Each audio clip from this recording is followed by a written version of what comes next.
যারা ঈমান এনেছে আল্লাহর প্রতি তাদের অধিকাংশই মুশরিক। ঈমান আনলে কি হয়? মুশরিক হয় না মুমিন হয়? মুমিন হয়।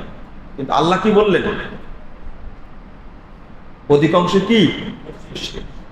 ঈমানদার সবাই, কিন্তু আল্লাহ বলছেন ঈমান আনা সত্ত্বেও অধিকাংশই কি মুশরিক। ওয়া ইউমিনু আকসারুহুম বিল্লাহ ইল্লা ওয়া হুম মুশরিকুন, সূরা ইউসুফ 106 নম্বর আয়াত। অধিকাংশ মানুষ তাদের রবের সঙ্গে সাক্ষাৎ করবে কাফের অবস্থায়। আল্লাহর সঙ্গে মুলাকাত করবে অধিকাংশ মানুষ কি অবস্থায়? কাফের অবস্থায়।